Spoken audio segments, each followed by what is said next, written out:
And today we are talking about Teachers' Day and how it is for the teachers. We have a teacher with us in the studio, Dr. Geetika Saxena, who was the teacher for both Radhika and myself. And I want to ask you, Dr. Geetika, opening schools during COVID, is it a good idea? Is that the decision that's made correct, or should they still wait for it? Thank you and good morning to everyone first, and I'm so happy to be here with my students and Bhargav, Radhika. I still remember you guys in school, and to the entire nation and the world, wishing everybody a happy Teachers' Day to start with. Now, coming back to your question, Bhargav, opening schools during this COVID. It's an extremely debatable topic, and people are talking about it round the clock everywhere in the world. And my personal view on this is that it depends how you see the situation. If schools can consistently maintain the COVID precautionary measures, and I emphasize on consistently maintaining the COVID precautionary measures, then it is okay to play with the lives of our young ones. Otherwise, I think for the 6-7 months, the kids have started learning online and they have sort of gotten used to it. Mm-hmm. So let us wait, be calm, be patient, because this is all about the young people, the learners. And it's not only that they go to school and learn English, physics, chemistry, or whatever.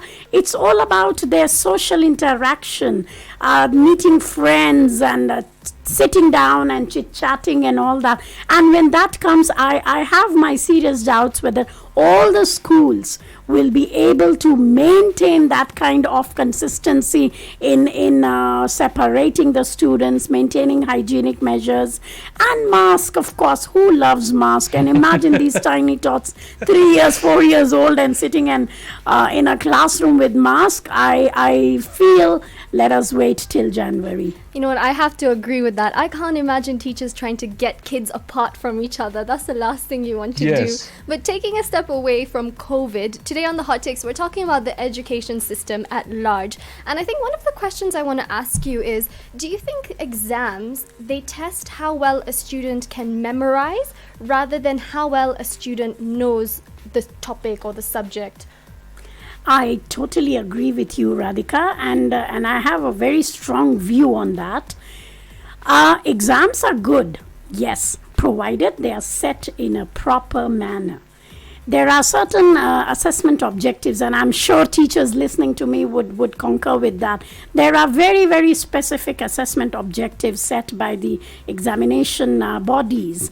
So if exam is just set by the teachers locally to test these child's knowledge and understanding, it's waste of time. It's just a regurgitation of what has been taught, and the child goes cut, paste, and put it there in the paper. But when it is all about the skill, the application, the knowledge-based critical thinking, then I think it is good. And to sum it up, I would say, instead of having those summative assessments at the end of the term and all, it should be continuous assessments.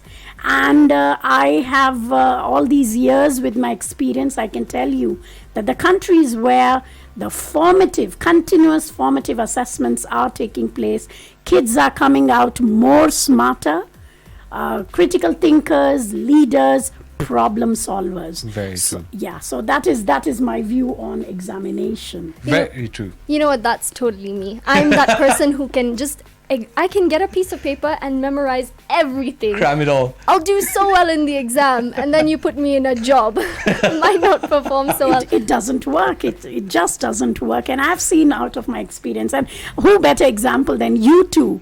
I mean, you might have got all those A stars or whatever, but at the end of the day, it's the job. It's the skill what Very you need true. rather than those grades. No university takes you by your grades only. True, very true. In fact, it's just about work experience, and that's what matters. But for now, we are going to be talking to Dr. Geetika Saxena. And if you have any questions, 0758 is the number to text or WhatsApp. For now, let's take a look at the roads. Now, Dr. Geetika, I have a question for you. It's going to be a bit interesting. We're going to get a bit deeper, and you can get controversial on this one. The world is changing really fast, but the school system has not changed for the past God knows how many years, probably at least 100. Right? If you could change one thing, maybe remove or add, what would it be? It could be more than one. That's a great question, Bhargav. And I must say this, that the world has always been changing. Yes. It is not that it is changing now. It has been changing when I was a student. So, but the problem is at current time and with the Generation Zs and the millennials, you all have a lot of information overload with social media and the Google and all that. So you actually do not need somebody to impart knowledge. As a teacher, someone has to be a facilitator and try and condense the knowledge. So coming back to your question, what can I remove or add to a school scenario? I would remove 4 walls from the classroom. I would not want a teacher to stand in front and presume that he or she knows it all.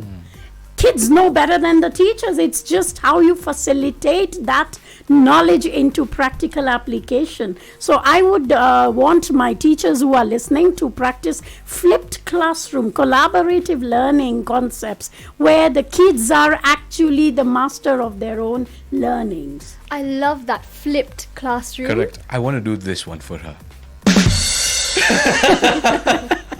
You know what?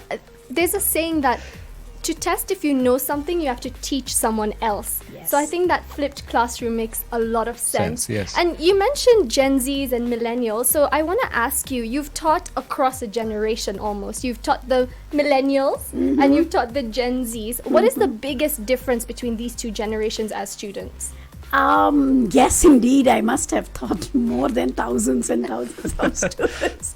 But what happened was with millennials, at least there was a bit of empathy, respect, and there was some sort of remorse, emotional quotient there. But with the Gen Zs, I mean, they have never seen someone as a person who will impart knowledge. For them, in knowledge is their smartphones, their laptops. So everything what they want to know, I mean, they don't even have to type it. There are those series and all, they will just talk and they'll get the answers. So for them, what is missing is the emotional quotient. I feel the current Gen Zs, they do not have empathy, emotional attachment, not even to their teachers, but even to their parents. And the parents, again, they are busy in materialistic things to procure for these generations. So it's a cycle, and I don't blame anybody. It's the way the life takes the toll. But yes, as a institution, as an educationist, I think we should pay more attention to strengthening the emotional quotient of this current generation kids. Very true. In fact, you mentioned you've probably taught 1,000+ students. So what are those traits that you see that separates a good student from an average student? You know, Bhargav, I have always believed this. There is no good student. There is no average student. A child who is born in this world will have his or own potential. It is not that if you are good in biology, that means you're going to be good in maths and all. So every child has this own potential. And how the child is being molded to perform and to showcase his talent is what makes an average student or a good student. Our system has actually typecast students that, oh, you are an A star, you're average, you are this, you are that. No, it doesn't work that way. If I get A star in biology, I even fail in maths. So you can't do that, and the teachers need to understand that every child has their own potential. So with that potential, looking at that skill or the trait the child has, then you say, yes, he is good in this, he is good in that. That's my take on it. It's really interesting to hear a teacher's perspective. And if you have any questions for her, you can WhatsApp us on 0758123444. Or head on over to our socials at Radio 44 Kenya. We are so excited to see her because she had taught Radhika and myself, and we can't stop asking her questions even during the songs going on. We keep asking her questions, and I have one more for you. What do you think about the mock results being used instead of IGCSE or A levels exams? My God, this particular question, I'm myself a victim of that. Mock exams, I have always felt that the name, as it says, it's mocking the students' ability. That is my personal feeling. Because what happens is, it is set up by the school teachers, and the assessment is based on the context of maybe 20, 30, 50 students within the classroom. It deals with how the paper was set. And being a teacher, I must tell you, teachers will make sure that they set the question from the topics they have not taught or taught shallow, because they want to prove that they are better than the students. They make it very hard. It kind of demoralizes the student. You do not set, as I earlier said, that you need to set the question papers according to the set assessment objectives. And that is not done in mock examinations for sure, because teachers want to prove, oh, everybody failed mocks. They don't know what they are doing. And there are certain things because of that. I'm sorry to say, but the tuition culture breeds up, and the kids get panicked, the parents get panicked, and they start going to the tuition teachers for help, and especially after mocks. And also, the mock results depend mainly for the vocational or the practical subjects between the student and the teacher's relationship. Sometimes teachers, I am not saying everybody does that, but there are people who become vindictive.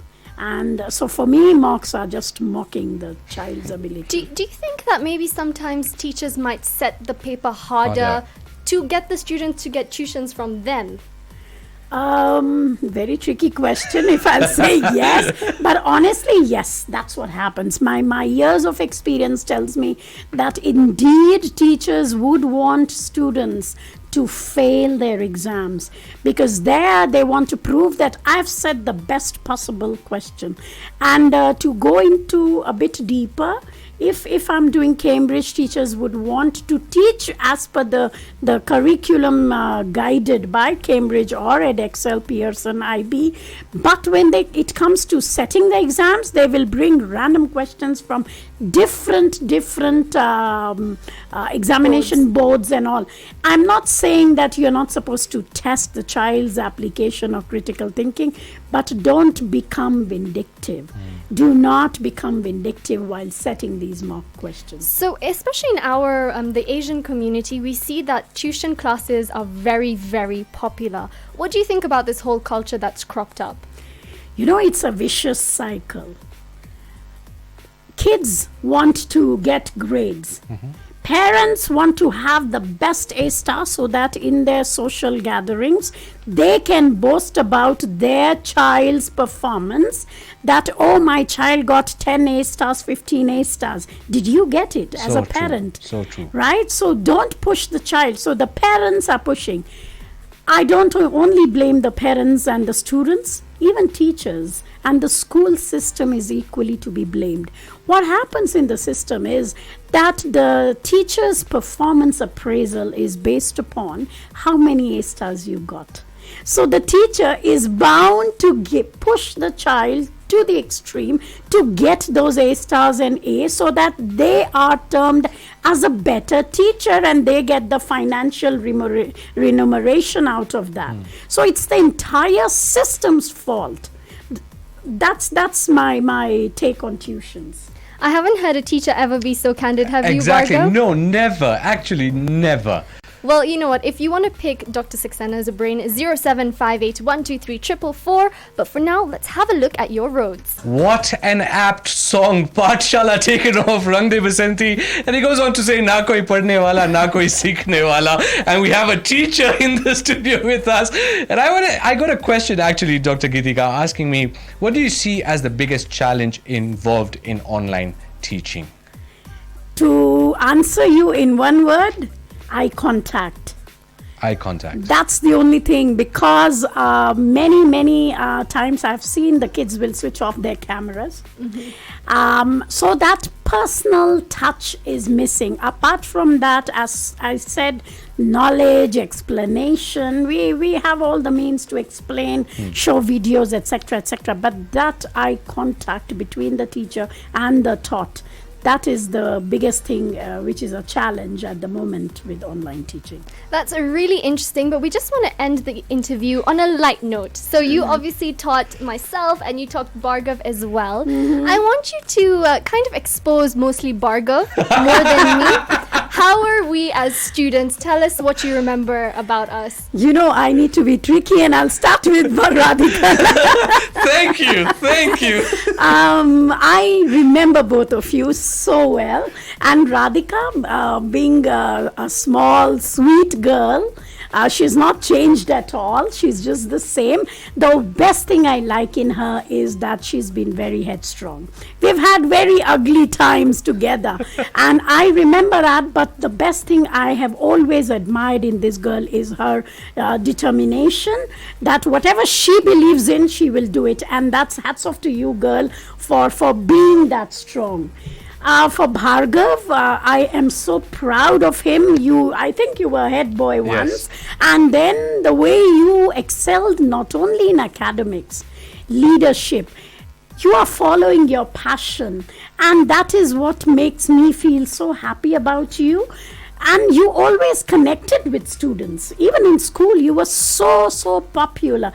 You could connect, and that's what the skill we need in next generation, students and the people at large, that people need to connect with others, be empathetic and headstrong. They need to believe in themselves that they can do something better. That is so sweet. Yeah, Thank honestly, you so that's much. so heartwarming. We just want to say a big thank you for number one coming to the studio, and from Bhargav and I personally for bringing us up. Yes. Because for you, you're like a parental figure to both of us. So thank you so much. Thank you so much to both of you and Radio 44 for giving me a chance to express my views. God bless you all. Thank you. And happy Teachers' Day. Thank you. Happy Teachers' Day to you too. And the music never stops. Remember, you're tuned to Radio 44. Watch us live on radio44.co.ke.